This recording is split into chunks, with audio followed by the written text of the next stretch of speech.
mga salbag, so malapit na ang palaspas. Domingo, katang kayo pa nakaramit yung palaspas ngayon. So nga, kaduan ang agaramit yung palaspas. May kayo. Let's go!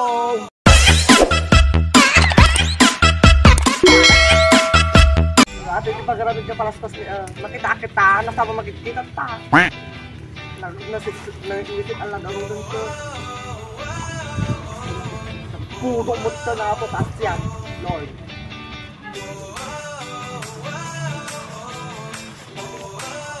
Ayun guys, nakaalak ko si Earthy pang palaspas sa'yo. So ang first step natin gagawin is tatanggalin natin yung matigas na part, yung nasa gitna, yung ting-ting, ayan o.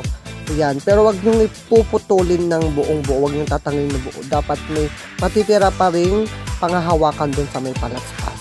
O, parang ganyan siya. Para siyang ganito. Ayun o.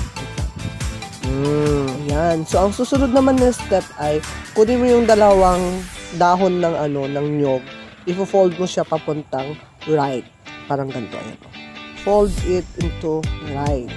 After this, kunin mo naman ngayon nasa ibabaw na dahon, twist it to left, right, over left. Ayan. Right, over left na twist like this. Ayan. Ayan. Right, over left. Ayan. Uulitin lang natin mga salbag no, para makuha nyo siya ng dahan-dahan. Okay. Fold nyo ulit, then right, over left. Ganyan. Ganyan na magiging itsura niya guys. So, after nun, kunin nyo naman ngayon yung nasa likod ng dahon ng nyog, nasa likod, iikot mo lang siya doon sa may ginawa nyo kanina. Ayan, parang ganyan. O, diba?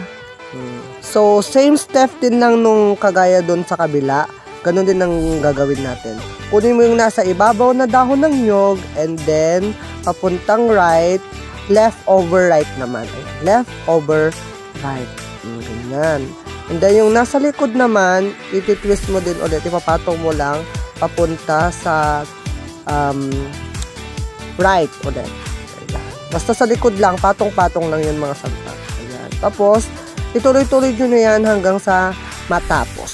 So, ulit-ulit natin. Kukunin ulit natin yung dahon ng nyog sa ibabaw.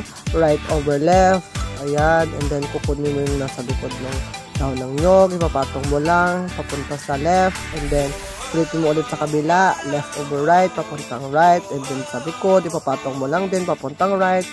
Ganyan. Ulit-ulit lang siya mga salbag, madali lang siya hanggang matapos. Ayan.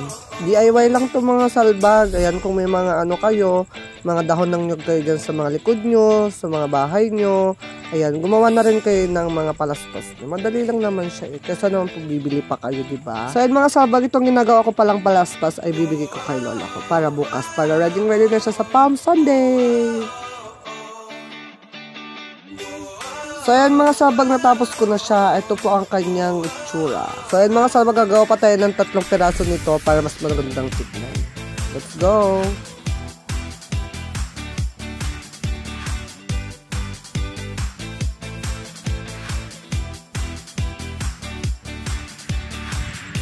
Ayan mga salbag, nakatatlo na tayo. And then yung nasa right naman po, yan po yung mga ginawa ni lola ko. O, diba? Pretty yes. Yung next naman natin gagawin mga salbag is yung flower ng palaspas para furniture, diba? So, dito naman, tatanggal na natin yung part na ting-ting nung nyog. Yung pinakamatigas talaga yung nasa gitna. Tatanggalin na natin siya ng buo hanggang sa pinakadulong-dulo tatanggalin.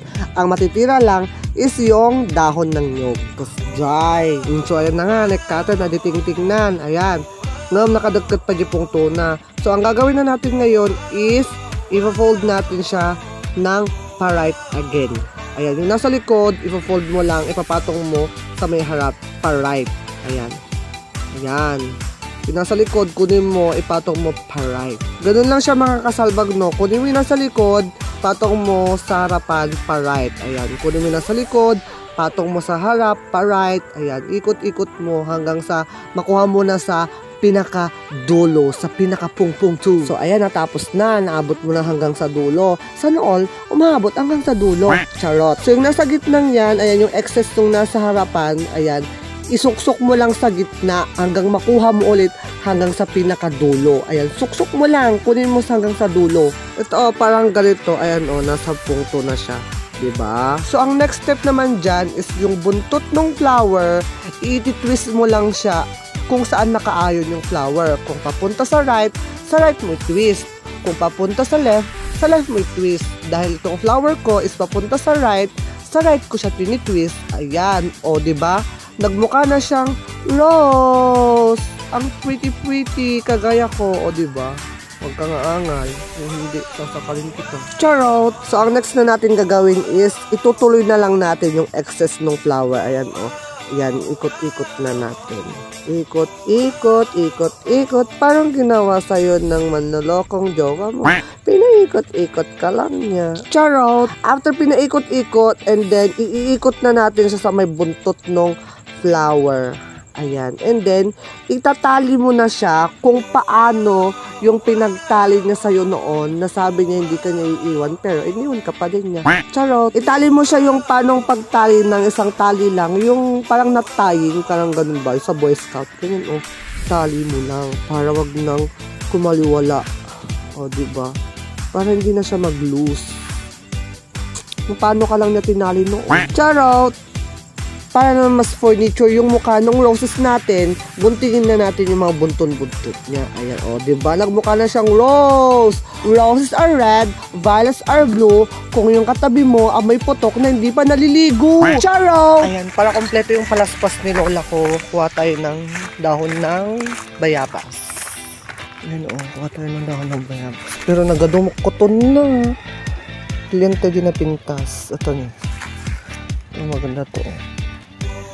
So ayan mga salbag, binugpak. Nagaduti kuton na. Gusto una yung pagbunbun na aranda mati. Atoy ba pa? Laok tayo. So ayan mga salbag, pagsama-sama na natin yung mga ginawa nating dahon ng nyog para maging isang buo na siyang palaspas. So ayan mga salbag, ayan nagsama-sama na silang lahat. So we need to tali-tali na ng lastiko para hindi na sila maghiwa-hiwalay. Takpan na lang natin siya ng ganito guys. Dito sa may hawakan para hindi makita yung plastiko or goma. So, iikot-ikot mo lang naman yung dahon ng nyug dun sa may hawakan ng palaspas para marinis siyang tignan. So, ayan mga salbag, ito ng finished product ng ating palaspas ni Lola. O, diba? Yung 3 roses at yung 3 ginawa ko. O, diba? Pretty. Tapos, dinagyan ko siya ng dahon ng bayabas. Ready na si Lola ko para sa palaspas bukas. I hope na happy si Lola.